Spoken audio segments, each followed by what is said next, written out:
Selamat Natal, selamat tahun baru. Ya, ketemu saya Pastor Agustinus Budiman MSc.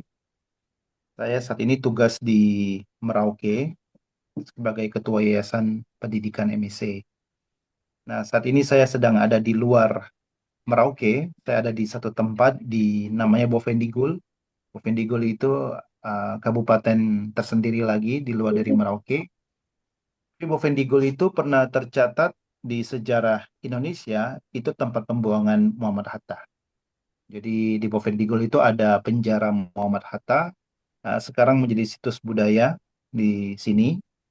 Nah, saya datang ke Bovendigul itu karena untuk mengevaluasi kepala-kepala sekolah besok jam 8 pagi dan juga mengevaluasi guru-guru.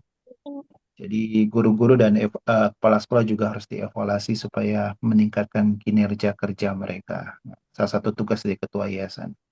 Saya tidak mau panjang lebar, saya ingin bicara tentang kerahiman ilahi. Saya adalah seorang devosan kerahiman ilahi sebenarnya. Saya seorang devosan kerahiman ilahi dan saya juga seorang devosan Bunda Maria juga, Let Rosario. Jadi saya setiap hari itu selalu berdoa kerahiman ilahi itu jam 12 siang. Jam 12 siang itu adalah jam doa para rasul sebenarnya. Jadi selain kita doa malaikat Tuhan, saya biasanya masuk di kapel adorasi saya. Nah, saat ini ketika saya sudah tinggal di luar dari paroki saya, sekarang saya berdoa di kamar dengan foto Yesus, ya. Nah, jam 12 siang saya tetap berdoa. Itu adalah doa gaya para rasul jam 12 siang. Doa malaikat Tuhan, setelah itu doa doa kerahiman ilahi. Setelah itu saya akan berdoa pribadi dan kadang-kadang saya duduk tenang merenung sedikit sambil memandang tabernakel. Nah, kalau sekarang saya lebih banyak memandang wajah Yesus, foto Yesus ya. Yang foto Yesus yang saya pernah minta di yang foto ini nih. Ya, saya pernah minta di mana itu ya, di kapel lah, Pukat ya waktu itu kalau nggak salah ya. Nah, saya taruh di kamar saya. Nah, setelah itu jam 3 sore, saya biasanya doa utama kerahiman. Itu jam 3 sore, masuk kapel lagi. Dan memang kalau kita pelajari doa kerahiman, memang paling bagus, memang sesuai dengan diarinya Suster Faustina, ya, Santa Faustina. Memang paling bagus kita berdoa itu masuk kapel dan berdoa di hadapan Sakramen Maha Kudus. Karena kata-katanya jelas ya, kupersembahkan kepadamu tubuh dan darah jiwa dan kealahan putramu yang terkasih Yesus Kristus kan. Jadi tubuh Kristus itu sebagai pendamai antara kita dengan Bapa di surga. Nah, karena seorang devosan, saya seringkali berdoa devosi kerahiman ilahi dan saya juga termasuk pastor yang rajin mengaku dosa. Saya setiap 1 minggu 1 kali saya pasti ngaku dosa. Apa saja ya, karena saya duduk tenang, saya merenung dan biasanya kalau saya ngaku dosa itu saya pasti tulis. Saya tidak suka ngaku dosa itu yang spontan-spontan. Biasanya kalau ngaku dosa yang spontan-spontan itu tidak keluar semua. Jadi biasanya kebetulan saya juga aktivis karismatik juga. Jadi waktu saya masih awam, waktu ikut SHB, Seminar Hidup Baru, sekarang sudah jadi SADR sekarang. Nah, dulu kami pernah dikasih satu pedoman untuk memeriksa batin sendiri. Nah, itu yang sampai sekarang saya masih simpan. Dulu dalam bentuk satu kertas, tetapi saya ketik ulang dia lagi supaya selalu simpan di file komputer, biar gampang dibawa kemana-mana. Nah, jadi saya selalu menggunakan pedoman itu 10 perintah Allah dan ada penjabaran butir-butirnya dengan banyak pertanyaan-pertanyaan. Nah, saya memeriksa batin saya itu dengan pertanyaan-pertanyaan itu. Ya, apakah saya pernah menyakiti hati orang dengan kata-kata saya, dengan perbuatan saya. Jadi ada banyak pertanyaan begitu. Nah, menjaga pikiran, menjaga hati, menjaga mata itu dengan pertanyaan-pertanyaan tersebut. Nah, biasanya setelah sudah menulis itu, saya akan pergi ke seorang imam yang saya kenal dan menurut saya juga saya butuh masukan dari beliau. Nah, biasanya saya pergi untuk mengaku dosa, begitu. Nah, tetapi seringkali dalam muncul muncul dalam pikiran saya, dalam benak saya, pernah muncul dan kadang-kadang muncul, kenapa Allah memberikan kerahiman ilahi kepada kita? Mengapa Allah memberikan devosi kerahiman ilahi melalui Yesus Kristus kepada kita semua? Sebenarnya kerahiman ilahi ini sudah muncul sebelum ya sudah cukup lama muncul. Sebelum Faustina muncul, kerahiman ilahi itu sudah digaungkan oleh Tuhan Yesus sebenarnya ketika Tuhan Yesus menampakkan dirinya kepada Santa Margarita Maria Alacoque, ya. Ketika Santa Margarita Maria Alacoque itu dia di biaranya, dia sedang mengunjungi sakramen Maha Kudus dan tiba-tiba Yesus menampakkan dirinya dan memperlihatkan jiwa-jiwa yang ada di api penyucian.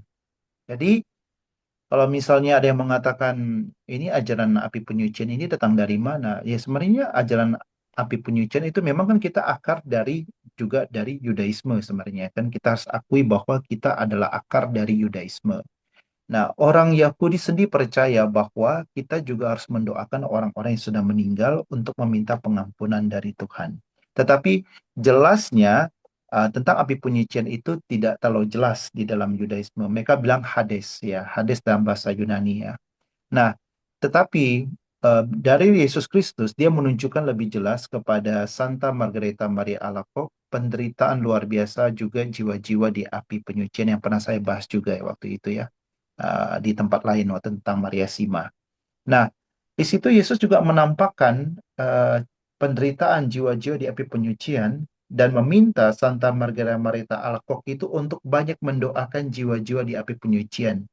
Ya, intinya adalah dia Yesus meminta supaya Santa Margareta Maria Alacoque ini mewartakan hati kudus Yesus yang Maha Kudus itu hati bagi mereka yang berdosa sebenarnya.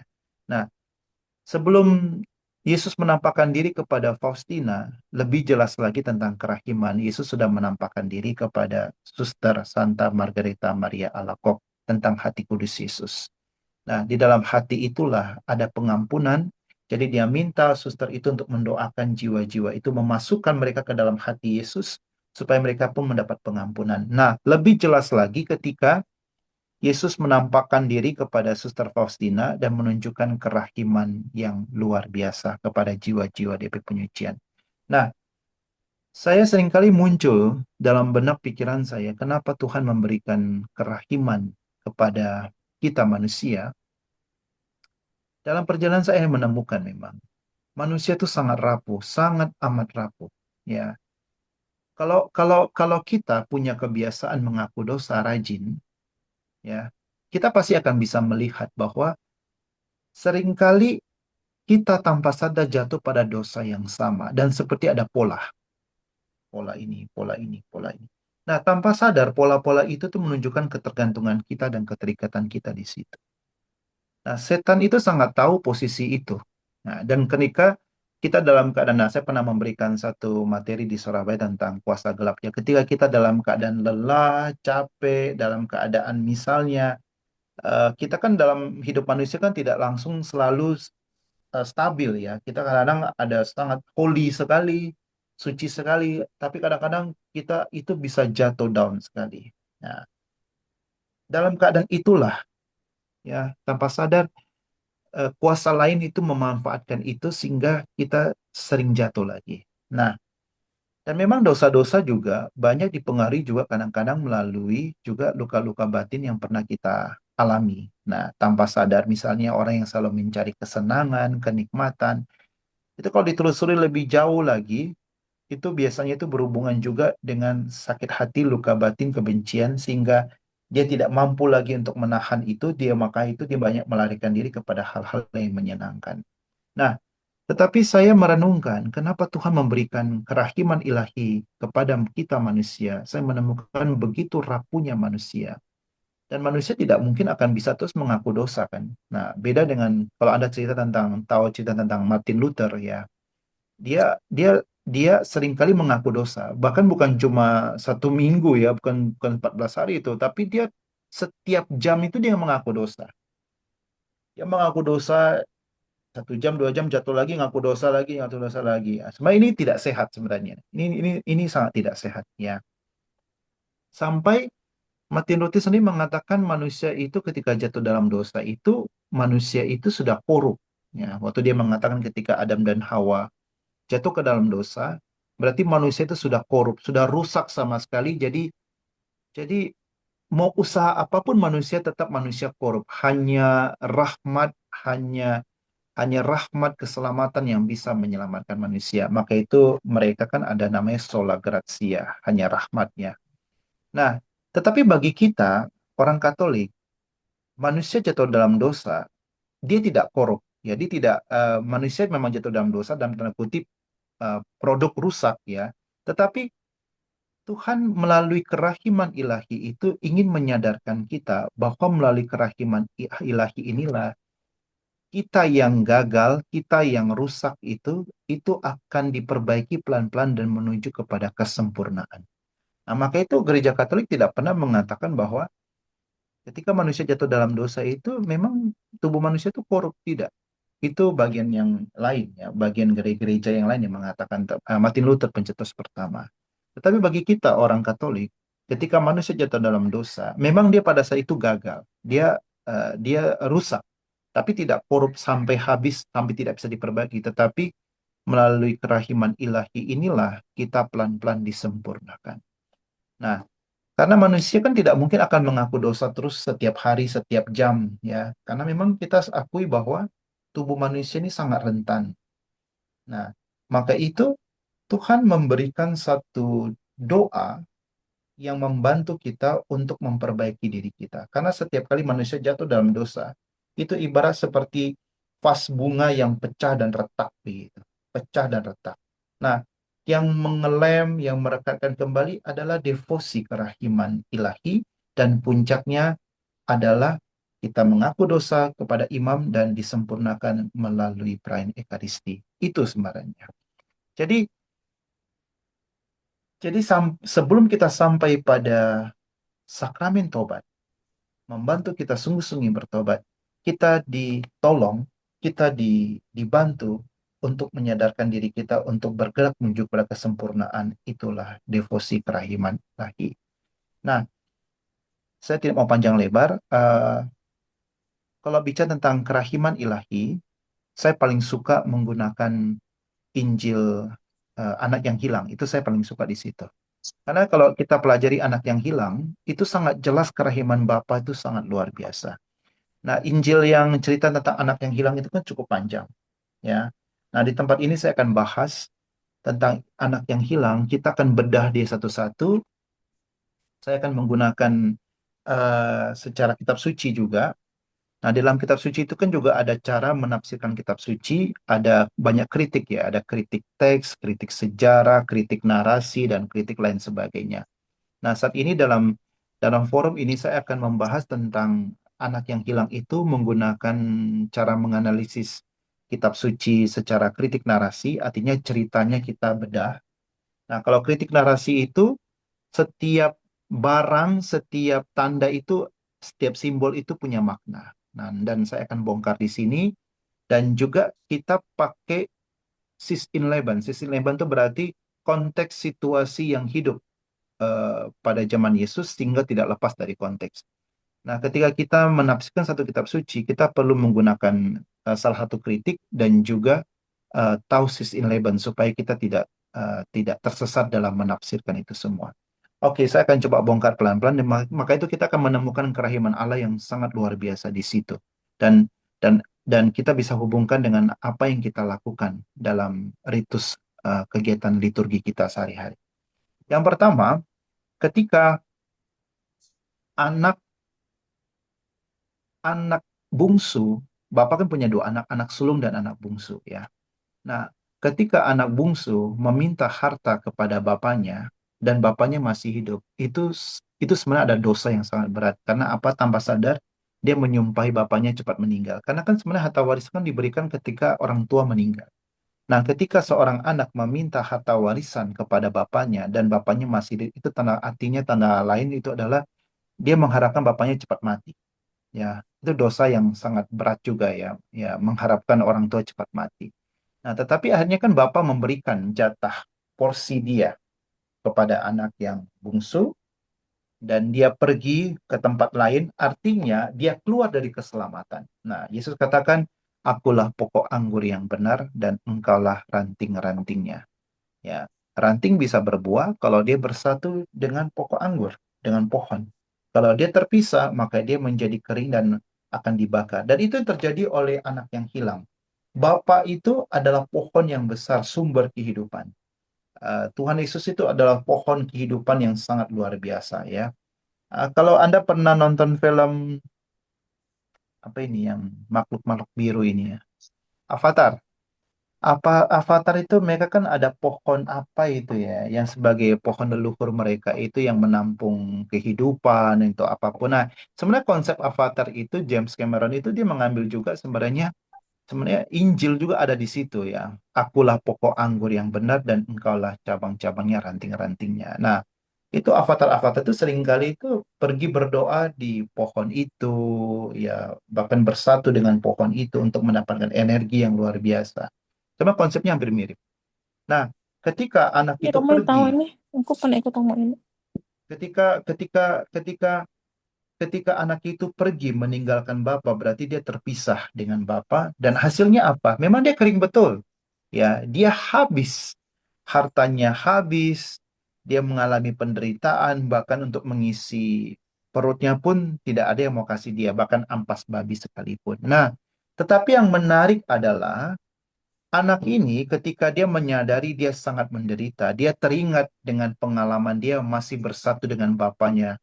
Ya, anggap saya tinggal dalam surga. Dia teringat segala kemewahan yang dia dapat, kenikmatan yang dia dapat.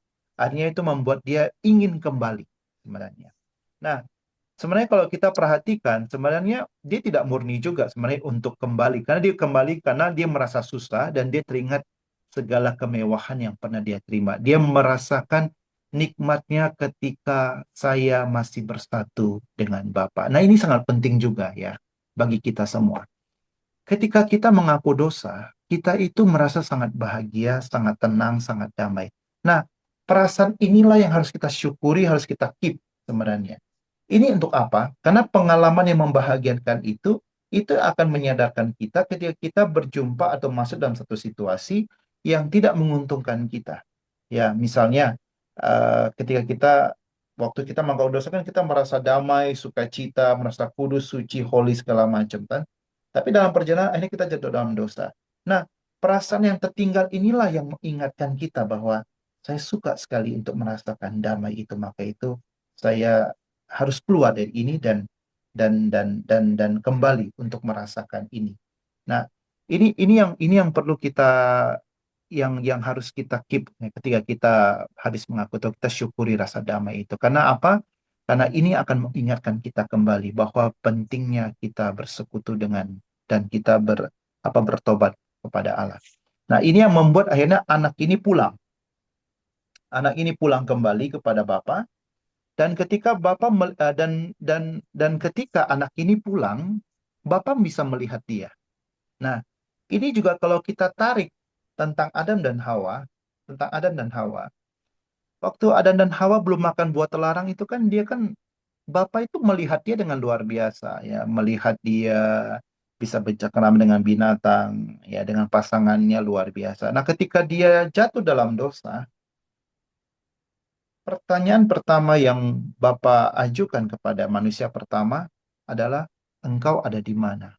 Padahal kalau kita pikir Bapa di surga itu kan pasti luar biasa ya. Dia bisa melihat semua makhluk ciptaannya. Tetapi yang anehnya ketika manusia sudah jatuh dalam dosa dan makan buah terlarang itu, Bapak bertanya, engkau ada di mana?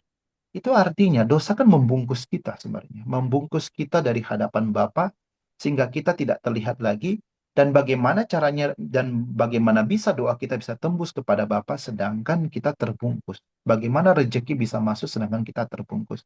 Jadi apa yang harus kita berbuat? Kita buat seperti Adan dan Hawa dan juga anak yang hilang. Mereka keluar dari persembunyian kan akhirnya kan. Adan dan Hawa keluar dari persembunyian dan mengatakan kami ada di sini. Nah, sama dengan anak yang hilang juga. Kalau dia tidak kembali kepada Bapak, Bapak tidak pernah akan lihat dia. Ketika dia kembali menuju ke rumah Bapak, Bapak baru lihat dia ya. Nah, disinilah serunya. Ya, ketika perjumpaan anak yang sempat terpisah, yang keluar dari keselamatan dan akhirnya kembali, disinilah serunya. Apa yang Bapak buat? Bapak kan langsung berlari kepadanya dan mencium dia. Ya, memeluk dan mencium dia. Nah, ini luar biasa. Nah, memeluk, mencium, kalau kita kembali pada 611, ya situasi konteks yang hidup budaya orang Yahudi, Memeluk berarti penerimaan dan mencium berarti saya menganggap kamu kembali seperti anak saya. Ya. Jadi orang Yahudi sangat terbiasa kalau mereka bertamu ke rumah saudara mereka, mereka dipeluk berarti saya terima kamu kembali dan cium itu tanda kamu adalah keluarga saya. Kita menjalani silaturahmi. Nah, itu yang dilakukan oleh Bapa kepada anak yang hilang, ya. Berarti ada bapak itu tidak bertanya lagi dosamu apa, tetapi ketika dia melihat anaknya sudah pulang, nah disitulah dia langsung memeluk tanda penerimaan dan engkau adalah anakku. Nah, ketika kita kembali pada Adam dan Hawa, ketika Adam dan Hawa makan buah terlarang, mereka kan telanjang. Nah, mereka kan membuat cawat dari daun ara kan. Nah, tetapi Allah ketika melihat itu, Allah timbul rasa belas kasihan. Aduh, kasihan kamu cuma pakai apa itu cawat daun ya. Pasti akan masuk angin atau apapun. Nah, Allah memberikan hal yang barang yang bagus kepada mereka. Dan itu juga sama yang dilakukan oleh Bapa kepada anak yang hilang. Bapa memberikan tiga barang yang sangat luar biasa. Nah, ini pakai kritik narasi paling bagus ini. Karena simbol-simbol ya. Pertama, Bapa memberikan kepada dia apa ini ya, jubah yang terbaik ya, jubah ya, kasih dia jubah yang terbaik. Nah, jubah itu kalau kita kembali kepada Sis in Laban ya, orang-orang Yahudi itu mereka adalah pekerja lapangan. Mereka banyak yang bertani, bekerja ke sana kemari, bekerja di lapangan.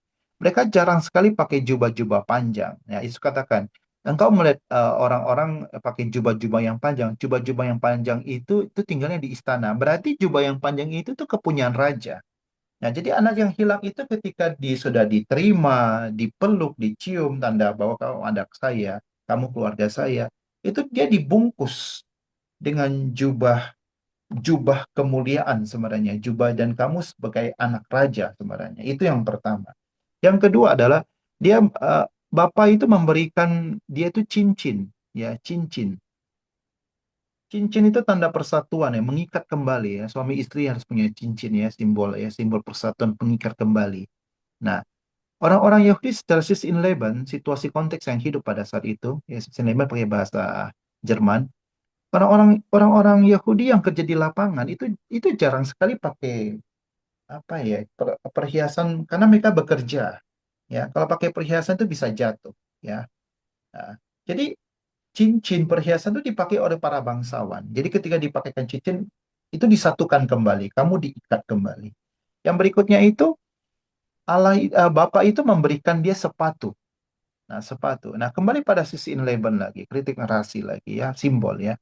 Jadi, sisi inleben orang-orang Yahudi banyak yang bekerja kasar di lapangan, ya sebagai nelayan lah, sebagai tukang kayu lah, sebagai ini. Mereka jarang sekali pakai sepatu dan banyak telanjang kaki sebenarnya. Kalau kita pelajari sisi inleben ya. Jadi, sepatu itu dipakai oleh orang-orang bangsawan, oleh raja. Jadi, sepatu juga melambangkan kekuasaan sebenarnya, kaki ya, kedudukan sebenarnya. Jadi posisi dia tuh dipulihkan ya. Selain jubahnya dipakaikan kembali, kemuliaannya dipakaikan kembali, terus dia dipersatukan kembali dengan cincin itu dan kakinya itu ya dipakaikan kembali kuasanya ya. Posisinya dikembalikan lagi. Nah, apakah cuma sampai di situ? Tidak. Bapa menyembeli lembu yang gemuk dan tambun untuk makan bersama. Nah, menariknya di sini. Sistine Laban ya konteks yang hidup sesuai dengan budaya orang Yahudi, makan bersama atau mengundang orang makan, itu berarti saya ingin bersahabat denganmu, saya menerima kamu, dan saya ingin berdamai dengan dirimu. Itu sisi lebar konteks yang berlaku pada saat itu. Nah, ketika Bapa menyembeli lembu tambun dan mengajak anak yang hilang untuk makan, berarti Bapa itu sebenarnya itu memberikan pengampunan. Saya menerima kamu kembali, saya memberikan pengampunan. Nah, kembali pada saudara Paulus, upah dosa adalah maut, upah dosa adalah kematian. Untuk bebas dari dosa, harus ada yang dikorbankan. Karena dosa adalah kematian, lawan dari kematian adalah kehidupan, yaitu darah. Darah itu mengandung kehidupan. Nah, fungsi dari lembu tambun disembelih itu bukan cuma hanya makan bersama tanda pengampunan dan penerimaan, tetapi untuk membayar dosa-dosa dari anak yang hilang ini. Nah, kalau kita kembali pada litus liturgi kita, ya sudah sangat kelihatan jelas ya. Doa kerahiman Tuhan berikan kepada kita untuk merekat kita pas bunga diri kita bejana ini yang retak, dia dia rekatkan dengan devosi kerahiman. Nah, devosi ini menyadarkan kita, mengubah kita saya pergi ke puncak yang lebih tinggi yaitu sakramen tobat. Dan melalui sakramen tobat itu kita dipuncaki lagi, disempurnakan lagi dengan perayaan Ekaristi. Karena upah dosa adalah maut, upah dosa adalah kematian. Untuk melawan dosa harus ada kehidupan yang ditawarkan. Nah, ibaratnya itu kalau kita jatuh dalam dosa, kita berdoa kerahiman, berdoa keronka, kita pulang, kita dipakaikan jubah, kita dipakaikan cincin, kita dipakaikan apa ini? Sepatu. Nah, kita mengaku dosa, ya, kita dipakaikan dengan semua hal-hal itu, dan ketika selesai itu sudah, kita masuk ke perayaan Ekaristi, Bapa sembeli lembu tambun untuk apa ya? Untuk membayar semua apapun yang kita lakukan. Jadi kerahiman ilahi puncaknya itu puncak yang paling sempurna itu adalah perayaan Ekaristi sebenarnya. Ya, jadi seseorang yang rajin ikut perayaan Ekaristi, bukan saja dia menerima tubuh dan darah Kristus, tetapi dia melihat bahwa puncak dari kerahiman ilahi pengampunan Bapa kepada saya adalah perayaan Ekaristi, dan di balik perayaan Ekaristi dan kerahiman itu ada cinta Bapa yang luar biasa. Karena Bapa tidak mau kita satupun hilang di dunia ini. Ya, kalau saya tarik lagi konsep eh, apa ini konsep ketika Santo Agustus mengatakan ketika Allah menciptakan manusia, Allah itu sudah ada di dalam ide-idenya Allah. Itu artinya sebelum manusia tercipta di dunia itu, kita itu sudah bersatu dengan Allah di dalam idenya Allah. Ya, sama seperti kalau kita menggambar bunga, menggambar binatang, kupu-kupu, sebelum kita gambarkan sudah harus ada konsep di pikiran kita, sudah ada ide. Nah, ketika kita tuangkan dalam kanvas, di dalam tablet atau dalam kertas, itulah mahakarya kita sebenarnya. Entah bagus atau jelek, itulah hasil karya kita yang pada awalnya dia sudah bersatu dengan diri kita. Nah, manusia itu begitu ya. Jadi sebelum manusia tercipta sebagai manusia, saya, Bapak, Ibu, semuanya itu, kita sudah awalnya sudah bersatu dengan Allah. Maka itu ketika Allah menciptakan kita, itu adalah mahakarya Allah yang luar biasa. Dan Allah tidak mau satupun dari mahakaryanya yang hilang. Maka itu Allah memberikan kerahiman kepada kita, Allah juga memberikan sakramen pertobatan kepada kita, dan Dia juga memberikan puncaknya penyempurnaan kepada kita semua, yaitu sakramen Ekaristi. Nah, melalui sakramen Ekaristi inilah kita yang awalnya mewarisi dosa dari Adam dan Hawa, yang mungkin maksud pikir dari Martin Luther korup sama sekali, yang bagi Martin Luther ya kita ketika sudah jatuh dalam dosa ya tidak bisa benar lagi, tetap rusak ya rusak sekali. Tetapi kehidupan Santo Santa itu membuktikan bahwa ternyata manusia itu ternyata bisa diperbaiki melalui dengan apa ya, salah satu kalau saya pengalaman saya ya pribadi, pengalaman saya yaitu melalui doa koronka, sakramen tobat, sakramen Ekaristi, dan banyak berbuat cinta kasih dan mengampuni orang. Itu pelan-pelan mengubah kita dari yang rusak menjadi sempurna. Mungkin itu sekian sedikit cerita tentang saya, tentang kerahiman ilahi. Begitu, Bapak Ibu.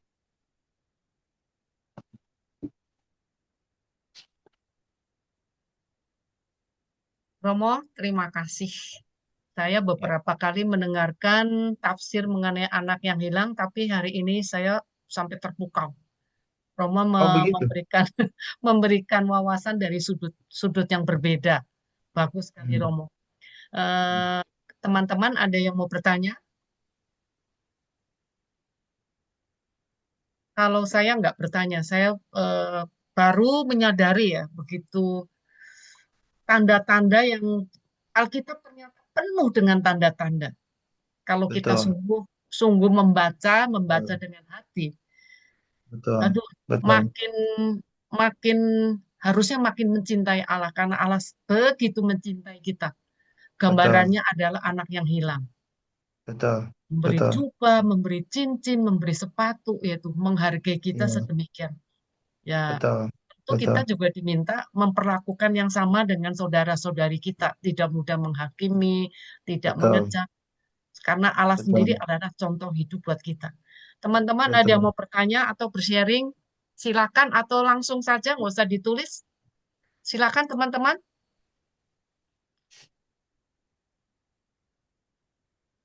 Teman-teman, ayo silakan.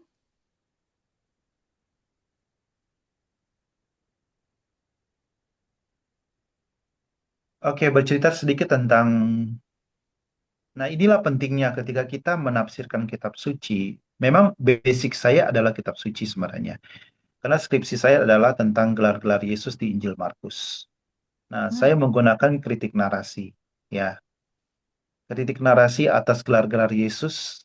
Ya, kritik narasi atas gelar-gelar Yesus di Injil Markus. Itu judul skripsi saya.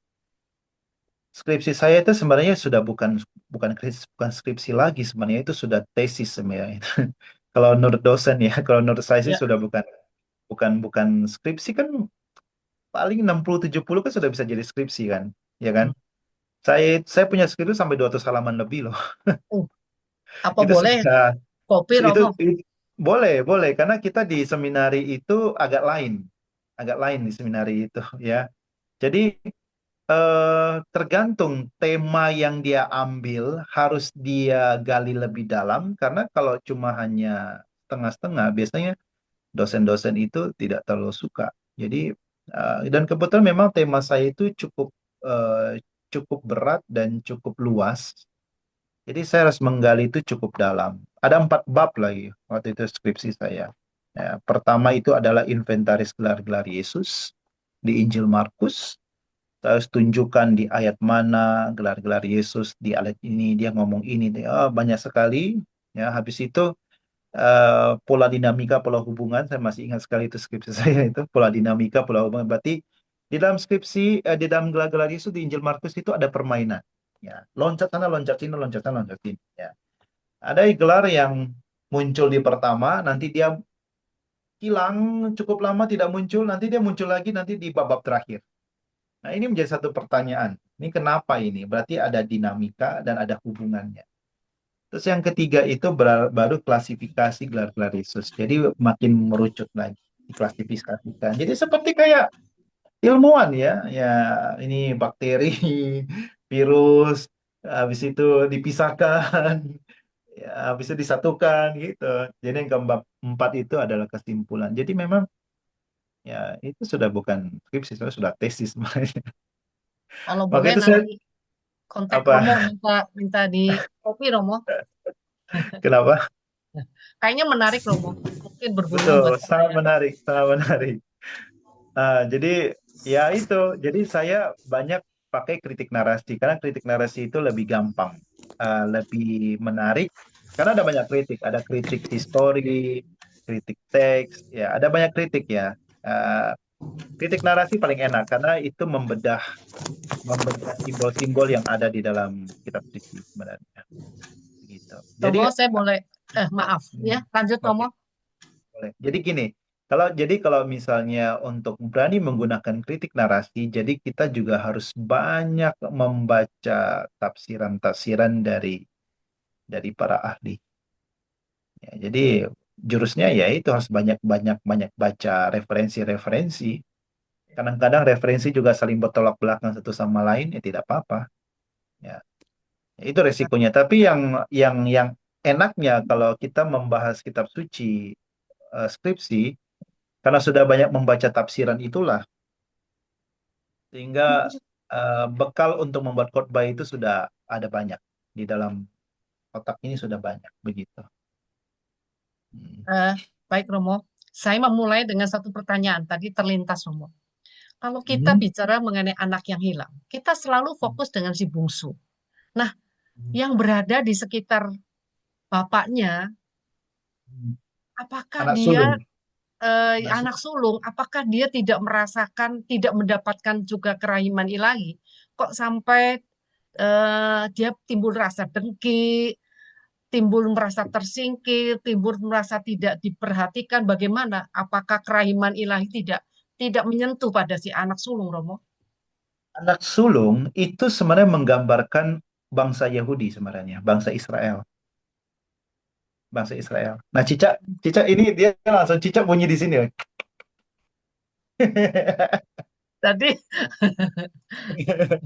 Jadi anak sulung itu sebenarnya melambangkan bangsa Israel sebagai anak pertama yang terpilih sebenarnya. hmm, Anak bungsu itu sebenarnya melambangkan sebenarnya bangsa-bangsa di luar dari bangsa bangsa pilihan. Israel. Iya, betul. Ya, jadi anak sulung kan, nah, kenapa Yesus menggunakan, kenapa anak bungsu, seakan-akan anak bungsu yang berbuat dosa, tapi kok dia seakan dia Ampun. paling disayang gitu kan? Mm, mm, mm. Karena tanda kutip sebenarnya, ya kalau kita mau pakai bahasa kasarnya itu sebenarnya Allah itu enek gitu dengan anak-anak pertama gitu, ya kan? Mm, Dengan mm, dengan bahasanya, aku datang, aku menyanyikan lagu gembira, engkau tidak gembira, tidak menari. Ketika aku mendengar seruling yang apa, yang lagu duka cita, engkau tidak bersedih. Itu berarti kan sebenarnya sentilan-sentilan Yesus itu sebenarnya menunjukkan bahwa Yesus itu sebenarnya Allah yang menjadi enak gitu loh. Dan juga dengan pohon ara yang dikutuk. Masih ingat nggak? Pohon Ya, ara yang dikutuk. Ya ya, kan? Romo. Mm, Ya. Kita, itu sebenarnya sangat aneh sebenarnya. Saya waktu baca tafsiran itu, saya rasa juga, Tuhan Yesus itu agak aneh sebenarnya. Ya. Bukan musimnya, tetapi dia mencari buah ara. ya, Ya, sama ya kalau kita cari musim durian, kita cari pohon durian pasti tidak ada. ya terus Ya mengutuk kan? pohon durian. Terus dia mengutuk pohon durian atau dia mengutuk pohon ara. Sebenarnya kan agak aneh sebenarnya. Ya, Nggak mungkin kan? Apakah salah pohon ara? Enggak. Tetapi sebenarnya ingin menunjukkan bahwa pohon ara itu menunjukkan bangsa Israel yang dijaga, dipupuk, dilindungi oleh Allah. Dan seharusnya mereka itu berbuah. Jadi pohon-pohon ara itu menyimbolkan bangsa Israel yang tidak pernah berbuah meskipun dia dipupuk dengan begitu banyak. Ya kan? Nah, kalau masih ingat tentang ini, eh, seorang raja mengatakan bahwa pohon ini tidak berguna, pohon ara tidak berguna, tebanglah dia. Terus apa yang dikatakan oleh pembantu jangan dulu. Tuhan, jangan ditebang, biarkan saya memupuk dia. 1 tahun lagi kalau dia tidak berbuah, tebanglah. Itu yang kerja, yang pembantu itu tuh adalah Tuhan Yesus sebenarnya. Dia memposisikan dirinya sebagai seorang pembantu. Biar saya memupuk dulu, Bapak. Mm, mm, Kalau memang dia tidak berbuah, tebanglah mm. sebenarnya. Jadi sebenarnya kalau kita baca kitab suci, itu simbol rahasia itu banyak sekali sebenarnya. Dan itu bisa diungkapkan oleh pastor-pastor yang memang fokusnya, concernnya di kitab suci. Betul. Itu Karya enaknya sastra yang luar biasa. Iya, itu enaknya kalau kita baca kitab suci. Ya, saya tidak pernah mau mengurus tentang filsafat. Itu bagi saya kurang ada berguna kalau untuk khotbah. Tapi kalau untuk kitab suci itu sangat berguna karena kita membaca banyak tafsiran. Nah, kembali kepada anak bungsu, anak sulung. Pertanyaan saya, apakah anak sulung ikut makan di perjamuan waktu Bapak menyembeli lembu tambun? Harusnya ikut Romo. Tetapi tidak diceritakan di Ya. cerita itu. Berhentinya di situ, ya Mm, kan? mm, Anak sulung mengatakan, saya sudah bekerja bersamamu loh, bertahun-tahun loh, ya kan? Datang anakmu yang kurang ajar, meminta harta kepadamu, dia menghabiskan harta. berfoya-foya dengan para pelacur-pelacur, berarti pelacur-pelacur itu melambangkan dewa-dewi sebenarnya, Hmm, Tuhan-Tuhan yang lain. Itu sebenarnya menunjukkan kita sebenarnya. Kita sebenarnya kan, kita orang-orang Tionghoa atau orang dari suku lain, itu kan ya, sebenarnya bukan hak untuk menerima keselamatan. Ya kan sebenarnya itu sebenarnya menyinggung kita sebenarnya kita yang sebenarnya bukan bangsa pilihan, tetapi engkau memberikan lembu tambun sedangkan aku yang sudah bekerja engkau tidak pernah memberikan kepadaku satu ekor kambing pun. Nah, kenapa dipakai kambing tidak pakai lembu? ya, Nah, kambing kalau dengan gini ya, kambing dengan lembu, tentu lembu lebih bagus ya daripada domba lebih bagus daripada kambing ya. Domba itu kan ya makhluk yang sangat taat, sedangkan kambing itu sangat apa ini sangat pemberontak. Ya, nah jadi seakan-akan ini Bang Sapir mengatakan bahkan ketika saya yang sudah setia kepadamu pun eh, hal rahmat sekecil apapun engkau tidak memberikan kepadaku gitu. Ya, Bahasa kasarnya itu kambingnya gitu. juga. Ya, Ya, yang kambing, ya, kambing kan berarti kan binatang kelas 2 ya, sebenarnya. ya, Sedangkan domba itu kan kelas 1 karena dia paling ya. taat kan. Nah, tetapi dia lupa bahwa Allah itu sudah memberikan banyak hal kepada bangsa Israel, tetapi dia tidak berbuah sebenarnya. Ya, Allah kurang apa coba kepada bangsa Israel?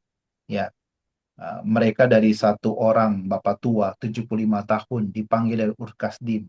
Jadi dapat anak itu mungkin umur-umur Paham. 85 90 baru dapat anak itu 90-an itu sembilan baru puluh dapat anak. Iya.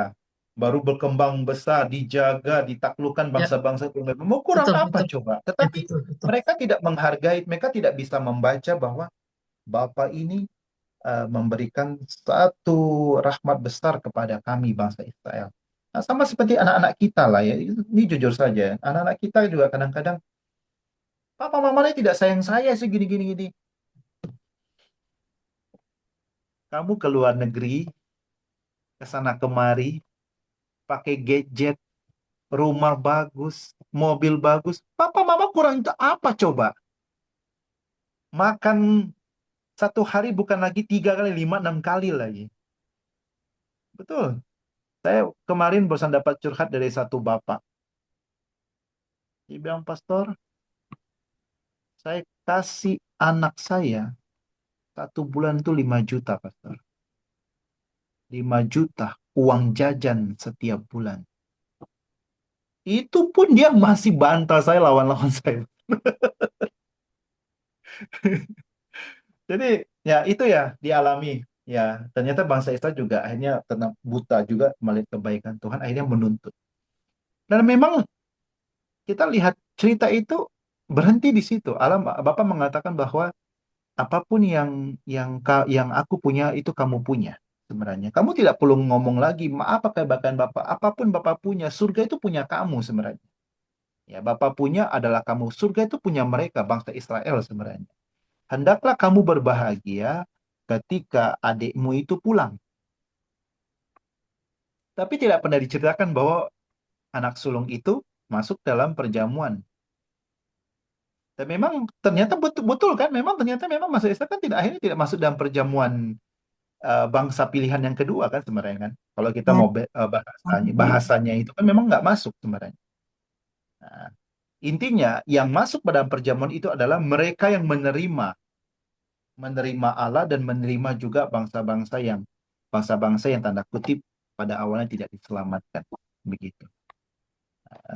Sampai sekarang kan orang-orang Yahudi kalau ketemu orang Kristen termasuk Kristen Katolik kita kalau kita apa ini namanya itu di Holy Land itu ya kita apa Via Dolorosa kita bawa salib Yesus kalau mereka ketemu kita kan mereka ludah kita orang-orang Yahudi itu iya mereka nggak suka dengan orang Katolik ya orang Kristen khususnya ya bagi mereka ya kamu itu anak bungsu kami ini anak sulung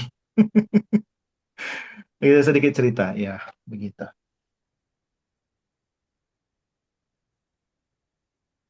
Sudah ada satu pertanyaan, tapi luar biasa penjelasan Romo, seperti kita dibawa dalam sebuah karya sastra yang luar biasa, yang Allah sendiri sebagai penulisnya nih. Ini ada pertanyaannya, Romo. Martin Luther sering mengaku dosa sampai berlebihan. Kenapa malah keluar dari kesatuan gereja Katolik dan menjadi penyebab perpecahan gereja? Ini mungkin Oke. ini di luar Hmm, materi kita, masuk ke oke. materi Martin Iya, Luther. betul. Tadi kan saya sempat singgung sedikit tentang Martin Luther. Hmm. Nah, apapun yang kita bahas itu, apalagi berbicara tentang sejarah, kitab suci apalagi, kita mesti tahu sis in Laban. Sis in Laban itu adalah konteks yang berlaku pada saat itu, konteks apa yang sedang terjadi pada saat itu, sehingga kita tidak salah tafsir, tidak salah paham, tidak gagal paham. Nah, banyak sekali para penafsir yang nggak tahu tentang sis in Laban. Bahkan waktu ketika saya saya pertukaran mahasiswa, saya sempat tinggal di calon-calon pendeta punya tempat waktu itu di Manado. Nah, calon-calon pendeta itu mereka live in di Biara MEC, kami Biara MEC, kami live in di tempat-tempat calon pendeta. Nah, jadi kami kuliah sama-sama dengan mereka, rekreasi sama-sama dengan mereka, tidur di situ, makan di sana gitu. Jadi pertukaran mahasiswa. Nah, ketika waktu mereka presentasi gini gini gini gini gini itu, saya rasa kayak dangkal sekali. Itu saya langsung tanya. Waktu itu mereka tentang kitab Keluaran. Saya langsung tanya ke mereka. Sebenarnya kenapa Musa mengeluarkan kitab Keluaran? Saya bilang. Sistem lebarnya apa? Saya bilang.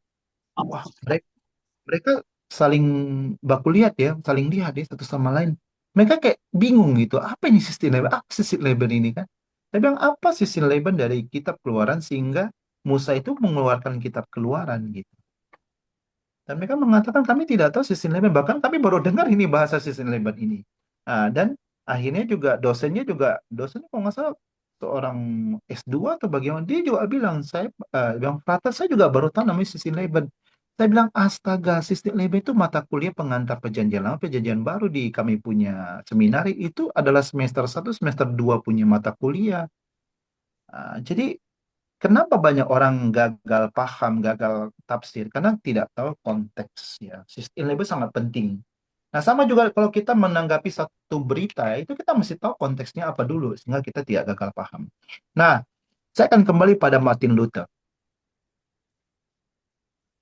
Protesan itu muncul kan pada abad pertengahan sebenarnya. Ya, abad pertengahan, eh, abad-abad pertengahan dan abad-abad sebelumnya, sisi labernya, konteksnya itu adalah gereja itu menghayati teologi Allah yang menghukum. Ingat ya, teologi Allah yang menghukum. Bukan Allah yang maha rahim ya. Zaman dulu itu teologi Allah yang menghukum. Kelihatan sekali dari apa? Dari yang ini, bapak-bapak tua, ya, yang uskup-uskup tua, pastor-pastor tua. Apalagi kami punya uskup ini, uskup Mandagi ini. Seringkali bilang, mau masuk neraka nggak? Gitu. Mau masuk neraka nggak? Soalnya ngomongnya ke neraka-neraka terus ya. Tambah sadar, itu adalah teologi Allah yang menghukum. Gitu. Kalau saya itu menghayati teologi Allah yang mengarahi. Maka itu saya sangat suka pakai anak yang hilang ini. Karena bagi saya, karena bagi saya, Paulus itu juga menghayati teologi Allah yang mengarahi. Paulus mengatakan begini, Tuhan, ini setan ini seringkali mengecoh saya, gini, seringkali saya tergoda untuk jatuh dalam dosa. Eh, Bahkan sampai Paulus katakan, Tuhan, ambillah duri ini dalam dagingku. Duri berarti kan masalah sebenarnya ya, kelekatan, keterikatan. Ya, saya sih berusaha menafsirkan ya mungkin Paulus juga bergumul dengan keterikatan-keterikatan pergumulan dia mungkin secara seksual dia atau apa gitu kan. Nah, apa jawaban Tuhan? Apa jawaban Bapa di surga? Rahmatku cukup bagimu. Berarti kerahimanku, pengampunanku itu cukup bagimu. Sakramen tobat itu cukup bagi segala dosa-dosa yang dibuat oleh manusia. Berarti kan Allah yang Maha Rahim. Nah, zaman Martin Luther, sis in labornya adalah teologi Allah yang menghukum. Nah, kita mesti tahu juga kenapa Martin Luther itu bisa jadi pastor. Jadi pilih Ordo Santo Agustinus. Dulu Martin Luther itu tidak kepikiran sama sekali untuk menjadi seorang imam. Tidak kepikiran sama sekali kalau kita baca dia punya cerita yang sebenar biografinya ya. Tidak punya kepikiran sama sekali untuk menjadi seorang imam. Nah, tetapi karena teologi Allah yang menghukum didoktrin dari kecil sampai dia besar, ya, bahkan mereka, kalau misalnya Anda masih ingat nggak, misalnya ketika kita dengar petir keras gitu, halilintar gelegar gitu, kita seringkali bilang, oh ya di atas itu Allah lagi marah ini. Ya. Itu yang juga dialami oleh Martin Luther. Ya, satu ketika dia pergi satu perjalanan, dia melintasi satu badai itu yang besar sekali, pangpung, pangpung, pangpung. Nggak berhenti, sampai dia ketakutan, sampai dia langsung menunduk di bawah tanah. Dan dia mengatakan, Tuhan ampun aku, oh, ampun Tuhan ampun aku orang berdosa. Itu kan teologi Allah yang menghukum gitu. Dia takut, Tuhan ampuni aku berjanji aku mau masuk biara. Begitu dia bilang. Jadi panggilan dia masuk biara itu karena ketakutan itu Allah yang menghukum. Dia pikir pada saat itu Allah marah sama dia. Ya, karena pangpung, pangpung, pangpung, pangpung sampai dia tidak tahan dia sampai bungkuk ke dalam di bawah tanah. Dan dia mengatakan, Tuhan ampuni aku dan saya mau masuk biara. Nah, masuklah di dalam biara OSA, Ordo Santo Agustinus. Nah, secara ada yang teliti kejiwaan dari Martin Luther. Nah, ternyata Martin Luther ini mempunyai masalah penyakit kejiwaan, yaitu dia mengalami masalah penyakit kejiwaan scruple. Scruple itu scrub ya. Scrub itu kan pasir ya. Nah, kalau kita cuci muka yang dari scrub itu ada pasir ya. Nah, pasir ini apa penyakit dari masalah scruple ini, kejiwaan ini, scruple ini? Bapak Ibu pernah lihat nggak orang yang kalau habis cuci tangan, dia kan cuci tangan lagi. Saya itu dia rasa kayak masih kotor cuci lagi. Dia cuci lagi sampai tangannya merah. Nah, itu orang scruple tuh. Dan dia selalu merasa dirinya kotor gitu. Selalu merasa dirinya kotor. Cuci lagi, cuci lagi, cuci lagi, cuci lagi. Itu scruple gitu. Nah, kalau misalnya uh, David Beckham termasuk ya. David Beckham itu sempat sempat sempat agak termasuk. David Beckham itu kalau Anda baca dia punya kebiasaan begini. Waktu dia masih pemain bola ya, ya dia bertarung bertanding di mana-mana gitu. Dia dapat hotel bagus. David Beckham itu tidak pernah akan tidur terlebih dahulu sebelum dia membersihkan kembali kamar hotel yang dia tempati. Dia bersihkan dulu sampai bersih, baru dia bisa tidur tenang. Nah, itu orang scruple. Nah, ini yang dialami oleh Martin Luther. Jadi ketika habis mengaku dosa, dia merasa kayak hatinya kayak masih kotor. Terus si penyangkau dosa lagi. Jadi kok masih kotor, dia pergi ngaku dosa lagi.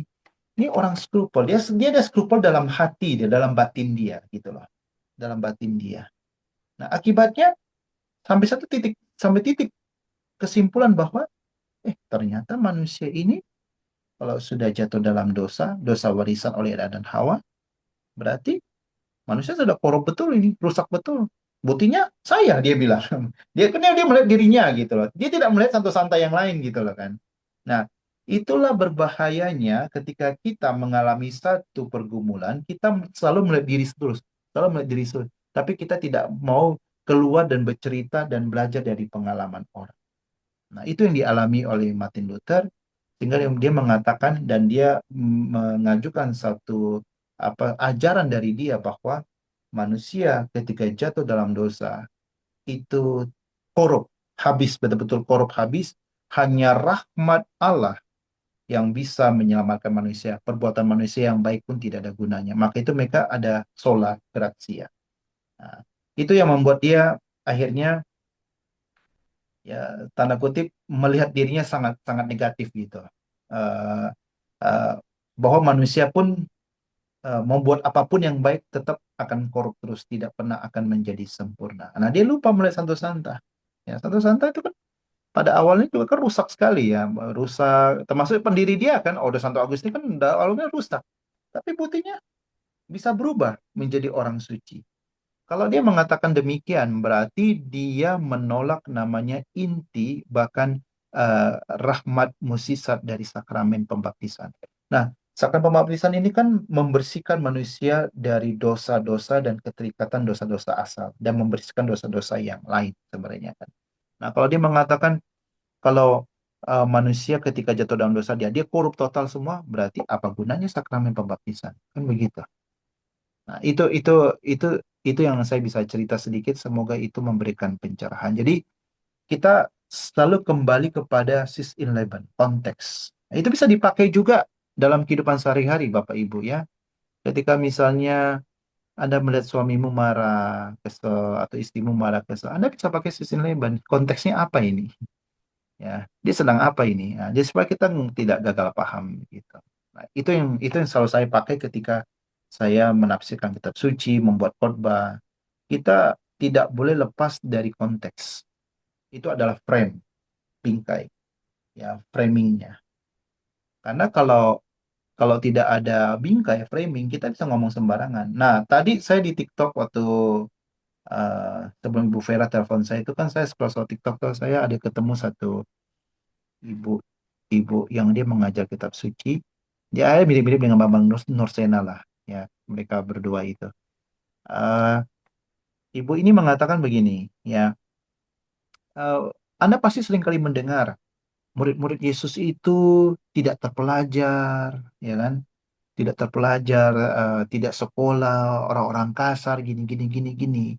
Dia bilang sebenarnya orang-orang Yahudi itu tuh sebenarnya ketika mereka dari kecil itu mereka harus melewati sekolah itu 4 tahap. Saya lupa bahasa apa nih bahasa Yahudinya itu ya.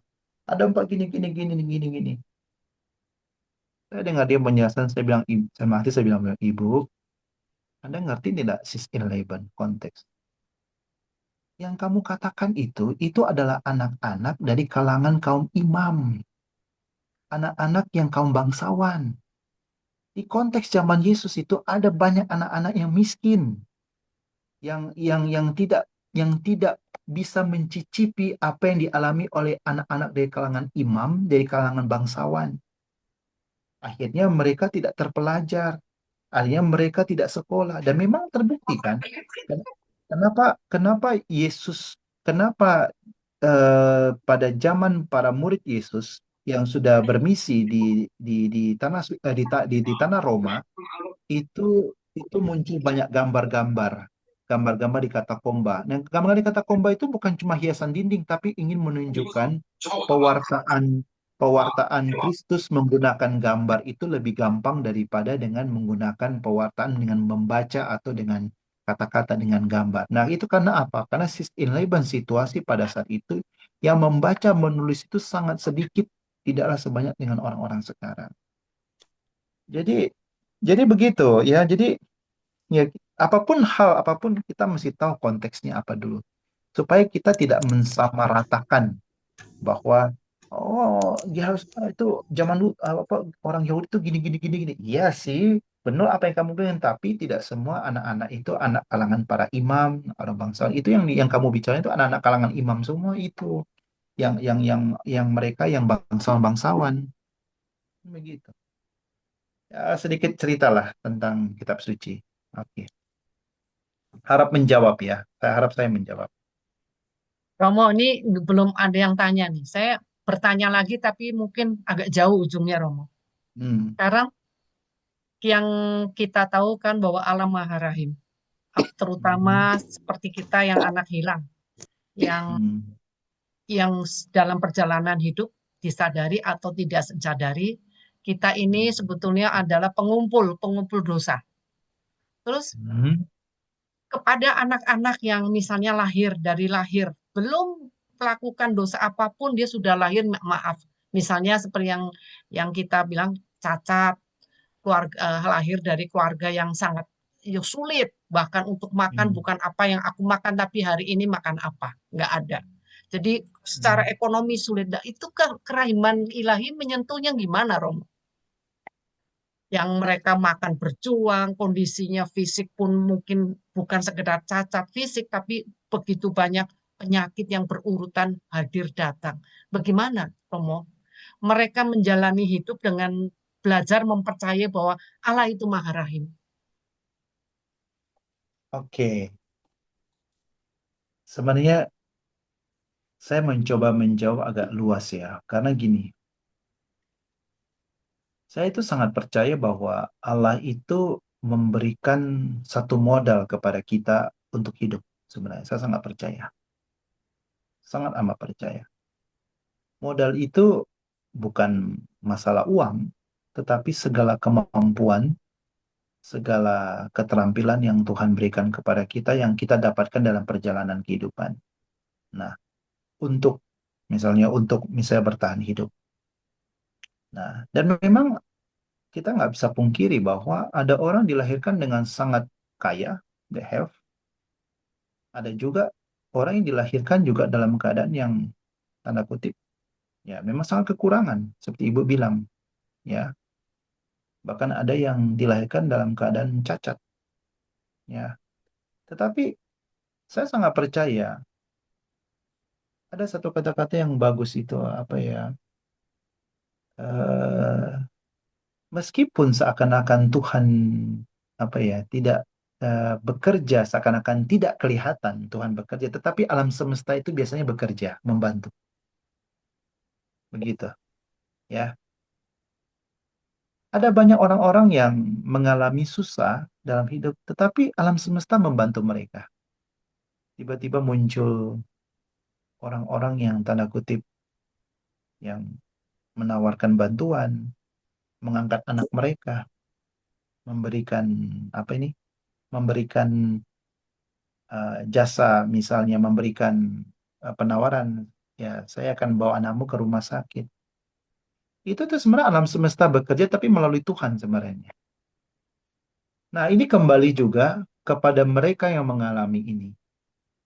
Apakah mereka sadar bahwa ini adalah bantuan dari Tuhan atau memang sekedar karena orang melihat saya rasa belas kasihan? Ini kembali kepada mereka. Nah, seringkali juga saya juga pernah merenung waktu saya masih frater, kami itu ada satu kelompok namanya GCM. GCM itu namanya Junior Chevalier Mission. Jadi kami fokus kepada anak-anak telantar. Kami biasanya hari Rabu itu jam jalan-jalan kami, tapi kami memutuskan untuk pergi ke pasar untuk mengajari anak-anak telantar itu membaca, menulis nama mereka, mengajak mereka bermain, hitung-hitungan segala macam ya, matematika segala macam. Karena mereka nggak sekolah, kami ajari mereka. Nah, selain itu, kami juga mengunjungi anak-anak yang kena kanker. Anak-anak yang kena kanker. Kami kunjungi di rumah sakit Kandau yang di Manado. Ada satu bagian khusus itu anak-anak yang kena kanker. Dan saya waktu masih frater itu sudah masuk di situ. Dan saya pernah melihat satu anak yang barusan selesai kemoterapi, badannya memang panas. Ya, AC harus nyala terus, rambut habis semua, habis semua.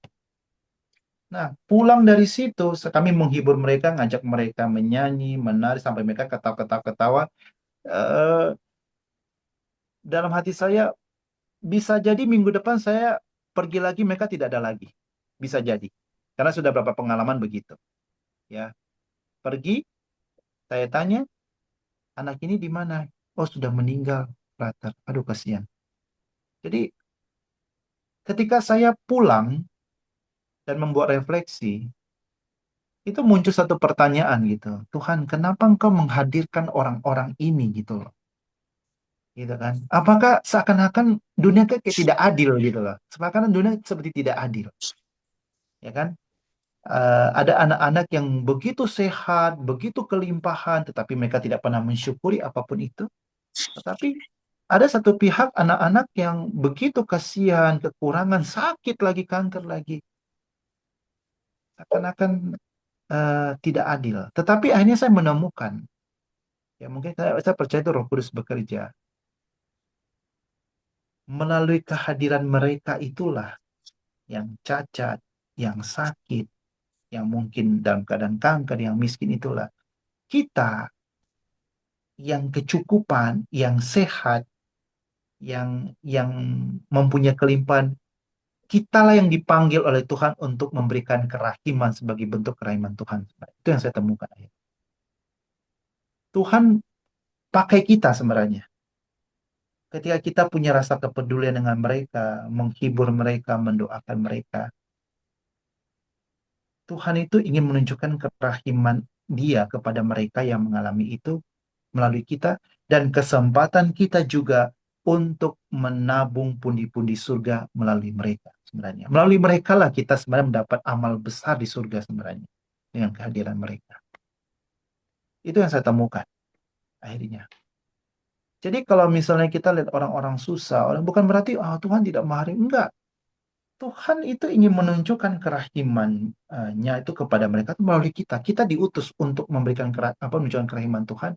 Yang kedua, melalui mereka itulah kita mempunyai kesempatan untuk menabung pundi-pundi di surga melalui mereka. Karena apapun yang kamu lakukan kepada saudaraku yang paling hina engkau melakukan untuk aku. Kan gitu kan kata Tuhan.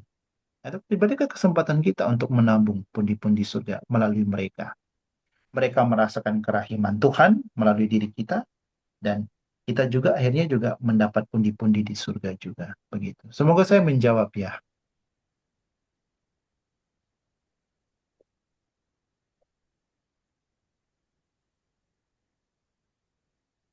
Suara tidak kedengaran. Bagaimana cara orang tua untuk mengenalkan kerahiman Allah? agar anak-anak menghargai keunikan masing-masing. Harusnya tanya ke ibu-ibu yang punya anak-anak, jangan tanya ke saya. Itu yang Oke, tuh. sebenarnya gini, ya, karunia tertinggi itu apa sih? Saya ingin tanya kepada ibu-ibu. Ibu-ibu buka buka inilah, buka buka inilah, buka speaker lah. Saya Audio. ingin tanya ke ibu-ibu. Nah, Karunia Yang tertinggi. karunia tertinggi yang Kasih. dicatat oleh Paulus itu apa sih? Oh,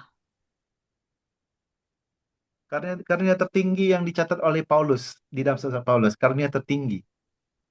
Paulus katakan meskipun saya bisa bahasa malaikat sekalipun, tetapi kalau saya tidak punya itu, kasih. kasih. betul. Bagaimana caranya menampilkan kerahiman Tuhan kepada anak-anak? Ya tampilkanlah cinta kasih luar biasa kepadamu. Itulah kerahiman sebenarnya. Jadi gini ya ibu-ibu ya, kita jangan terkurung pada kerahiman-kerahiman. Tapi di balik kerahiman itu ada cinta sebenarnya. Kan gitu kan. Kalau misalnya ibu-ibu, bapak-bapak lah, ya. Memang saya seringkali ngomong ke orang tua, jangan pernah manjakan anak-anakmu dengan uang dan gadget. Karena belum tentu mereka butuh. Yang mereka butuh tuh cinta sebenarnya. Pernah dengar nggak cerita seorang anak akhirnya menanya kepada papanya, karena papanya terlalu sibuk. Pak, papa dibayar berapa sih di kantor? 1 jam dibayar berapa sih? Oh, papa dibayar mahal gini-gini. Oke, papa, saya kasih semua uang saya ke papa, tapi papa temani saya bermain. Tuh, bayangkan tuh. Jadi sebenarnya anak-anak itu butuh cinta. Dan cinta bentuk dari orang itu apa? Perhatian sebenarnya. Selesai. Nggak usah neko-neko. Anda masak kepada dia makanan yang enak. Maka itu ibu-ibu jangan selalu terbiasa membeli di luar ya. Membeli di luar itu tidak membuat cinta kepada menambah cinta anakmu kepada dirimu. Jangan. Masaklah makanan apapun dengan hasil masakanmu meskipun kurang enak. Nah, itulah cintamu kepada anakmu. Betul. Dan mungkin sudah banyak mungkin pasangan-pasangan muda harus diingatkan ya. Nah, ini lucu nih. Banyak pasangan muda. Ini saya semoga Anda yang sudah punya anak mantu atau yang anak-anak sudah menikah, tolong ingatkan kepada mereka karena ada fenomena anak-anak ibu-ibu muda itu tidak mau pegang anak mereka. Yang pegangnya siapa? Yang pegang siapa? Pembantu. Bantu. Pembantu betul.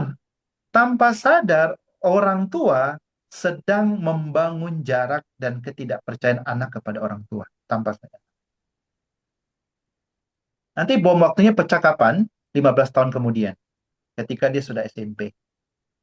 Waktu SD, dia masih dengar-dengaran. Waktu SMP, SMA, kalau anak tidak punya kedekatan dan tidak ada kepercayaan dari anak kepada orang tua, dia akan hilang betul. Itu yang saya seringkali perhatikan di mall. Saya kadang-kadang di Surabaya, saya jangan ke mall ya. Saya tuh kadang kasihan itu, mau tegur, aduh, katanya, pembantunya pegang anak, mamanya mungkin karena masih muda, jalan leha-leha begitu. Astaga, saya bilang, pembantu itu artinya dia membantu engkau sebagai seorang mama, engkau tidak sempat. Tapi bukan berarti dia menggantikan posisi orang tua. Itu yang terjadi zaman sekarang. Di Merauke juga sama, di Merauke juga sama.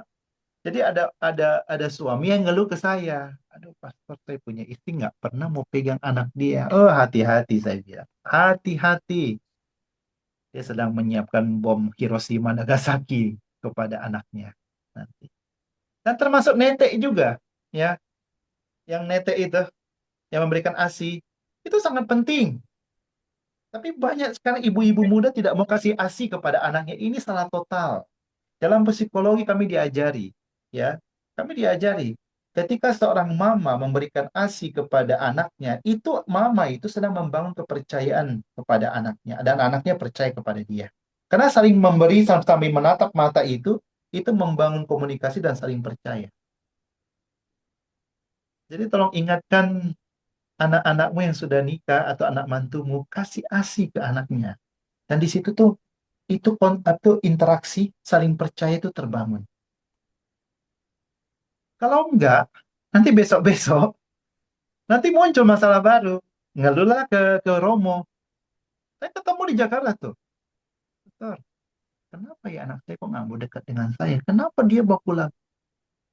Ibu, waktu dia butuh kamu, kamu ada nggak? Kamu hadir nggak? Oh, pas waktu itu saya sibuk kerja gini-gini nih. Itu kesalahan besarmu sebenarnya. Tanpa sadar. Betul, saya ngomong terus terang. Ya, saya bilang ke orang Surabaya waktu saya misa di kapel Imafis itu. Saya bilang, saya pesan kepada orang-orang tua yang punya anak kecil. Nikmatilah masa yang emas yang indah ini dengan anak-anakmu. Karena masa anak-anak itu sangat pendek. SD kelas 5 kelas 6 itu sudah mulai muncul tuh. Dia punya berontak-berontak tuh. Nanti SMP, SMA, kalau kita tidak punya relasi dekat dengan dia, hilang betul. Hilang betul. Nah, jadi menampilkan kerahiman ilahi kepada anak ya dengan cinta dan perhatian. Ketika dia lagi buat PR, temani dia. Jangan mbak yang temani, tidak boleh. Nggak boleh. Ketika dia lagi apa buat misalnya zaman dulu kan ada prakarya ya. Sekarang mungkin tidak ada lagi namanya prakarya. Ketika lagi buat prakarya, temani dia. Meskipun mama juga akhirnya gagal gagal buat juga nggak masalah. Ketawa sama-sama itu penting. Itu cintanya tuh di situ. Dan dia akan rasa rindu sekali. Karena sekarang banyak anak-anak yang tidak merasa at home di rumah. Jadi saya sering kali bilang, jangan pernah bangga kalau anakmu suka nongkrong di mall dan kafe. Kamu jangan bangga. Itu berarti ada something wrong di rumahmu. Dia tidak senang di rumah. Dia tidak senang lihat engkau. Malah bangga. Oh, anak saya kok hebat kok. Oh, dia ke mall terus. Saya kasih dia uang. Yo, hati-hati. Begitu. Ya, jadi saya tarik tentang kerahiman yang begitu tinggi. Kita masukkan dalam keluarga hidup syariat. Itu saja. Sama dengan kita para imam, para pastor. Bagaimana menampilkan kerahiman ilahi kepada umat kami? Ya cinta kepada umat dan perhatian kepada umat kami. Ketika mereka butuh pelayanan, kami oke. Ketika mereka butuh minyak suci, kami oke. Ketika mereka ada yang meninggal, kami datang, kunjungi dan kami buat misa requiem. Itu adalah cinta, kerahiman Tuhan kepada umat. Itu yang saya lakukan di Merauke sebenarnya. Gitu. Semoga menjawab. Baik, terima kasih Romo karena mengingat Romo selisih waktu 2 jam. Ya, sudah jam 11 Eh, ini. ya makanya kita akhiri. Mungkin suatu saat boleh datang lagi Romo karena kayaknya Romo memberikannya cukup menarik. Jadi acara kita lanjutkan dengan dipersilakan Pak Gun ya Pak. Foto dulu, kita foto dulu, Oh, buka videonya, kita foto bersama, berikan senyum yang paling manis, senyum awal tahun.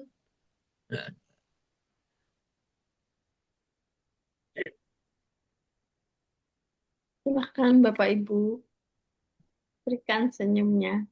Senyum yang paling manis. Satu,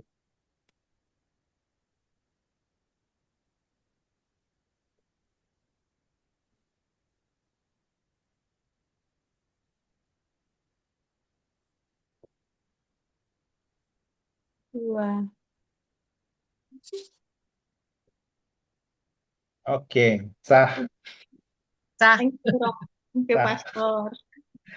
Nah, tadi pertanyaan udah Pak Gun, silakan Pak Gun kalau ada pengumuman sekalian info mengenai persembahan dan lain sebagainya. Nanti selanjutnya ditutup doa dan berkat dari Romo. Ya, wah luar biasa ya Romo hari ini. Oh, bagus, bagus. Banyak menyinggung bukan teori saja, tetapi mengenai kehidupan kita sehari-hari. Itu yang sangat menarik ya. Kita biasanya banyak teori dari Alkitab, tapi kadang-kadang prakteknya rasanya kurang pas. Ya, inilah firman Tuhan. Jadi saya menghimbau Bapak Ibu yang mau ikut amanat Tuhan Yesus untuk menyebarluaskan kasih dan firman-Nya, bolehlah bergabung bersama kami untuk memberikan persembahan kasih di dalam komunitas Mujizat Kerahiman Ilahi melalui rekening BCA nomor rekening 504028596 atas nama Regina Yoselin. Terima kasih untuk yang selalu memberikan persembahannya, sehingga acara ini bisa berlangsung terus. Terima kasih semuanya. Juga saya mengucapkan banyak terima kasih dan bersyukur kepada Romo Agustinus yang dari jauh-jauh telah memberikan pengajaran kepada kita. Walaupun di sana selisih jamnya jam 11. Dan juga 11 dadakan itu Romonya itu. Terima kasih banyak Romo. Lain sama-sama. kali kita undang secara resmi ya. Semoga Oke. Romo berkenan. Karena luar biasa Romo. Pengetahuan kitab sucinya sangat sungguh-sungguh menarik. Juga saya mengucapkan terima kasih kepada Ibu Yustijia yang telah bertugas sebagai MC dari awal sampai akhirnya. Juga semua petugas Doa Koronka, Ibu Madeline, Ibu Nancy Lydia, Ibu Titin Hadi, Ibu Maria Vera, Ibu Alexandra yang diganti oleh Ibu Yustijia, dan juga Ibu Maria Setiawati. Ini mereka semua dari daerah yang berbeda, dari luar kota dan dari mana-mana. Tetapi sudi bergabung dengan kami untuk berdoa bersama. Terima kasih juga kepada semua admin daripada Komki yang telah menyiapkan seluruh acara pada malam hari ini. Juga semua yang hadir pada malam hari ini, saya mengucapkan terima kasih, selamat hari Natal dan selamat tahun baru 2026. Semoga tahun ini sungguh-sungguh lebih membawa rahmat kepada kita semuanya. Baik, kita akan mengakhiri ibadah pada malam hari ini dengan doa penutup dan berkat daripada Pastor Agustinus. Silakan Pastor. Marilah kita berdoa.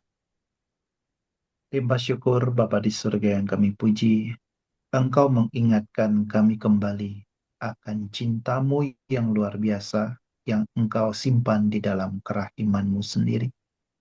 Kerahimanmu sendiri merupakan pengampunan atas dosa-dosa kami. Tetapi di balik pengampunan itu semua ya Tuhan ada cinta yang luar biasa. Karena Engkau sangat mencintai dan sangat menghargai kami sebagai hasil makhluk ciptaanmu. Kami sungguh adalah mahakaryamu yang sangat agung ya Bapa di surga. Bahkan Engkau menitipkan sebagian rohmu sendiri ke dalam diri kami. Sehingga kami sungguh-sungguh mulia di hadapanmu. Bapa di surga, kami sadar bahwa kami seringkali lalai, bahkan lemah, dan juga tidak mensyukuri dan tidak menjaga rahmat serta kemuliaan yang Kau berikan kepada kami. Kami mohon bantulah kami dengan Roh Kudus-Mu untuk menuntun, membimbing kami ketika kami jatuh. Sadarkan kami ya Tuhan untuk segera bangkit dan mencari Engkau kembali. Kami percaya rahmat-Mu jauh lebih besar daripada dosa-dosa kami, rahmat-Mu cukup bagi kami, bahkan mengalahkan dosa-dosa kami. Bapa di surga, berkatilah kami juga dengan rahmat dan berkat yang kami butuhkan dalam perjuangan kehidupan kami, kesehatan yang baik, rezeki, agar kami pun bisa menjadi berkat bagi banyak orang, rahmat dan berkat yang kami butuhkan, serta lindungilah kami dari hal-hal yang jahat. Allah Bapa di surga, kami persembahkan diri kami seluruhnya kepadamu. Biarlah Engkau yang menuntun membimbing kami sesuai dengan apa yang Engkau telah rancangkan kepada kami. Berkat-Mu ya Tuhan, kami mohon turun berlimpah atas diri kami semua untuk menjaga melindungi tidur kami. Berilah kami tidur yang nyenyak pada malam hari ini, sehingga pada besok pagi kami bisa bangkit, bisa bangun dengan tubuh yang segar, dan menjadi sumber berkat dan menjadi garam dan terang dimanapun kami berada. Tuhan bersamamu, Dan bersama Romo. Allah yang Maha Kuasa memberkati saudari-saudara dimanapun Anda berada dalam nama Bapa dan Putra dan Roh Kudus. Amin. Amin. Shalom. Terima kasih.